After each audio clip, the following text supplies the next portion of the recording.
Good morning student. आज का हमारा टॉपिक है introduction of metabolism structure.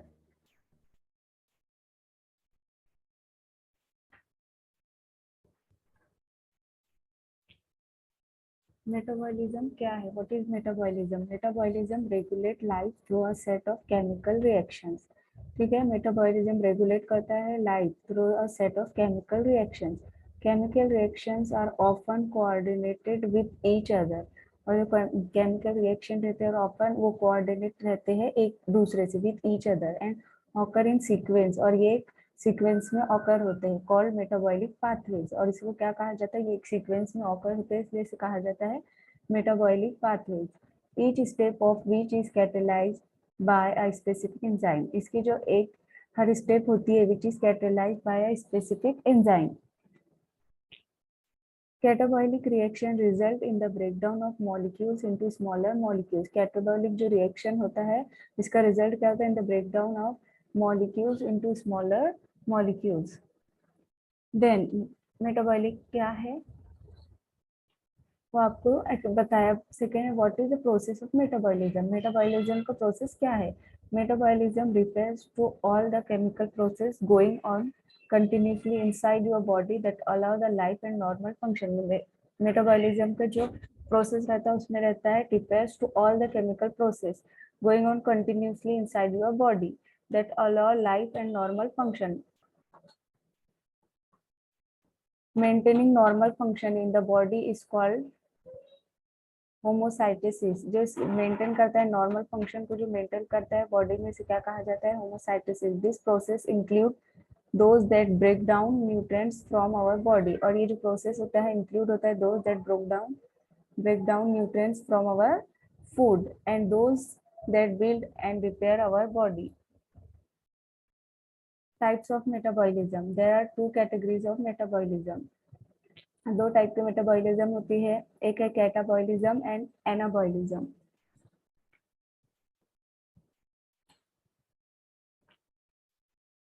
Catabolism is the breakdown of organic matter. Catabolism जो होता है ये ब्रेकडाउन करता है organic matter and anabolism uses energy to construct components of sales.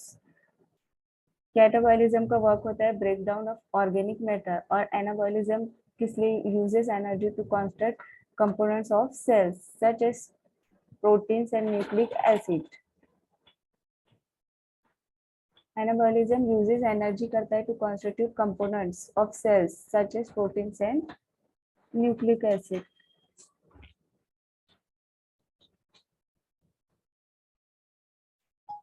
Metabolism function. Metabolism is the process by which your body converts what you eat and drink into energy. Metabolism का functions क्या होता है?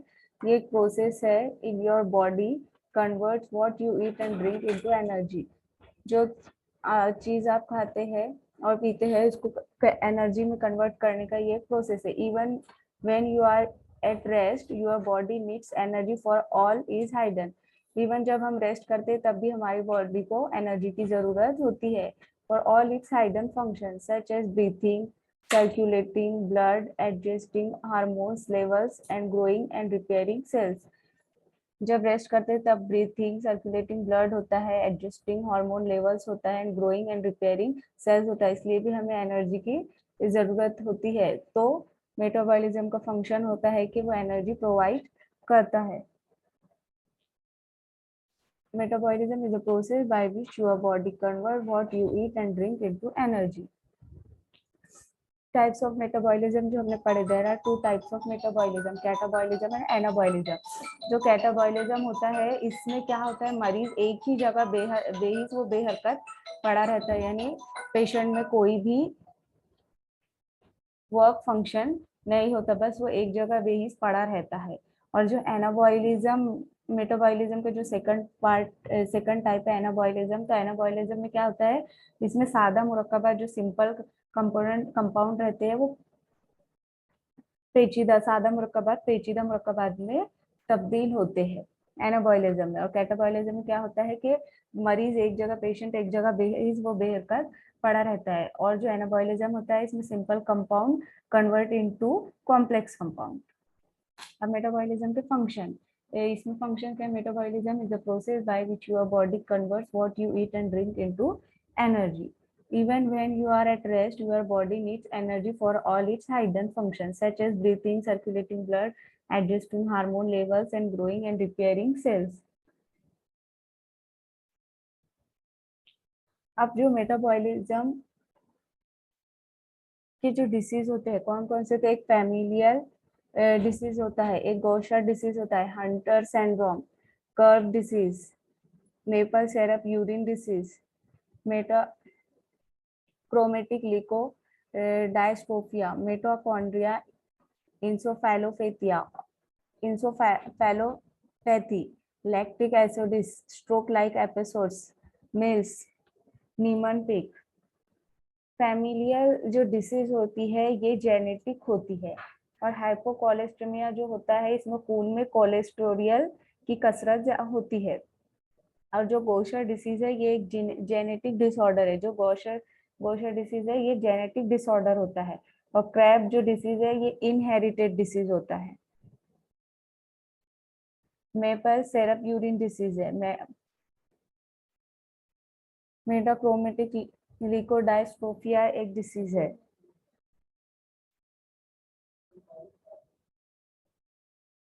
नीमन disease, जो नीमन disease है ये जहनी पसमानगी के साथ जिगर, लिम्फ फूड और इसमें जिगर, लिम्फ फूड और तीली बढ़ जाती है. फैमिलियल जो है तो ये हेरिटेड डिसीज है, जेनेटिक डिसीज है.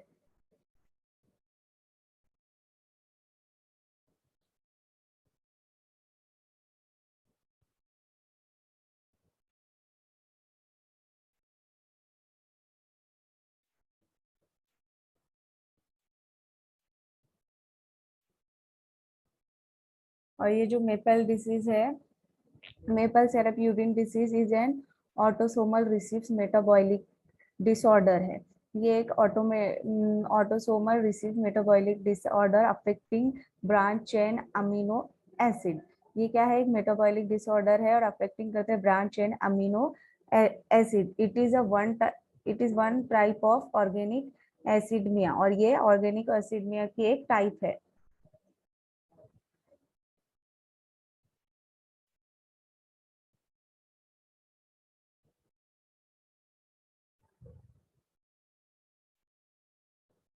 नेक्स्ट है मेटाक्रोमेटिक लिकोडायस्ट्रोफिया. ये जो डिसीज है is a rare heredity genetic disorder. ये एक जेनेटिक डिसऑर्डर है, रेयर होती है heredity disorder that causes fatty substances to build up in cells. और ये किस वजह कॉजेज होती है? That causes fatty substance lipids to build up in cells particularly in the brain, spinal cord and peripheral nerves. ठीक है, ये भी एक रेयर होने वाली डिसीज है. फिर उसके बाद है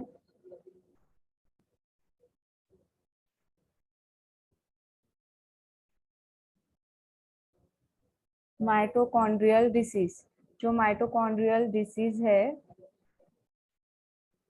ये disorder that occur when structure that produce energy for a cell functions. ये डिसऑर्डर कब होता है? That occur when structure that produce energy for a cell malfunction. A common factor among mitochondrial disease is that the mitochondria are unable to completely burn. और इसका जो common है disease इसमें क्या होता है कि mitochondria are unable to completely burn food and oxygen to generate energy. Energy generate करने के लिए अनेबल टू कंप्लीटली बर्न होता है food and oxygen to generate energy.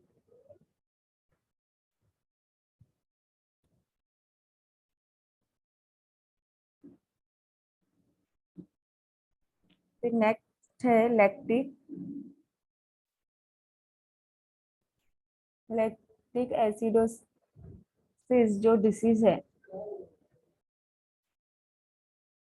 Lactic acidosis जो डिसीज होता है, lactic acid disease refer to lactic acid build up in the blood stream. Lactic acid is produce when oxygen level become low. और lactic acid कब produce होता है? जब oxygen का level low हो जाता है.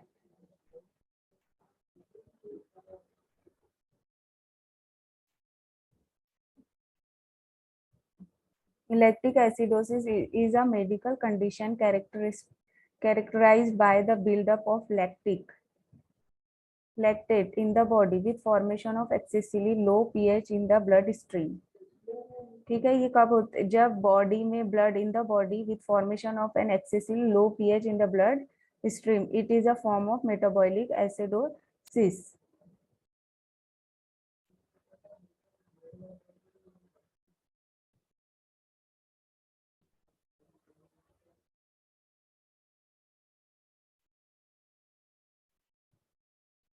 Stroke-like episodes.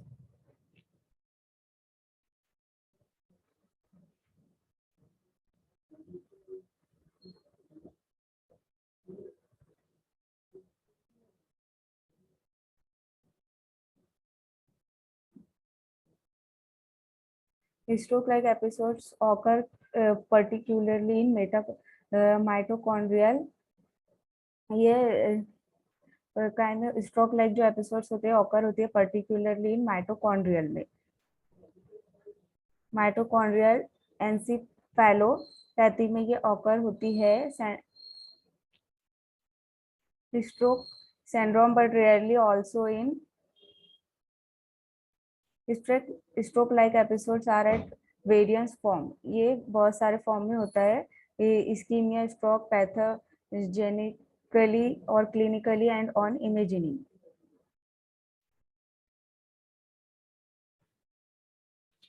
और जो नीमन डिजीज होती है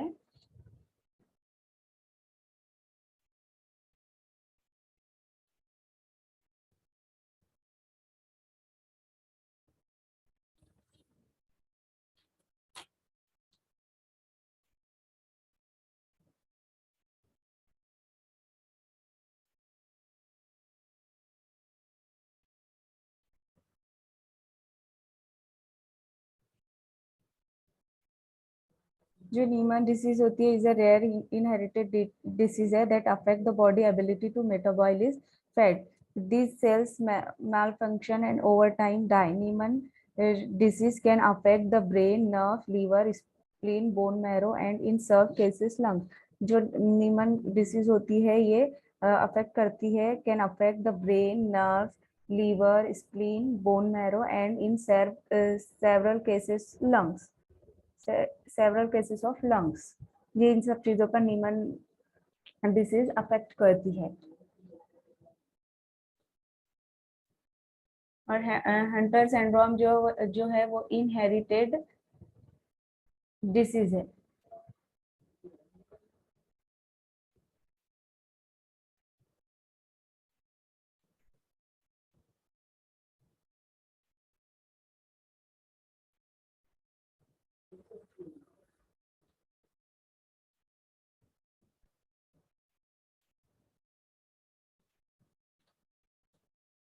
Hunter syndrome is a rare inherited disorder in which the body does not properly digest. जो Hunter syndrome होता है इसमें बॉडी प्रॉपरली डाइजेस्ट नहीं करती है, ब्रेक डाउन नहीं करती है sugar molecules in the body. The disorder almost always occur in boys. और ये जो डिसीज है ये ऑलवेज ऑकर होती है इन बॉयज में. Metabolic syndrome is closely link to overweight. और ये जो मेटाबॉलिक सिंड्रोम जो होता है is closely link to overweight और obesity and inactivity. Overload weight होने की वजह से और ऑब्सिटी और इनएक्टिविटी की वजह से ये occur होती है. It is also linked to a condition called insulin resistance. Normally your digestive system break down the foods you eat into sugar. Insulin is a hormone made by your pancreas that helps sugar enter your cells to be used as a fuel. अब the complex process of metabolism का जो complex process है उसकी stage step by step दिखाई दी. इसकी stage सबसे पहले eating food. Second step आती है रिलीजेस एनर्जी. थर्ड स्टेप आती है डाइजेस्टिव सिस्टम. फोर्थ स्टेप में होता है enzymes meet up. And last fifth step होती है energy store. This is the complex process of metabolism. Thank you.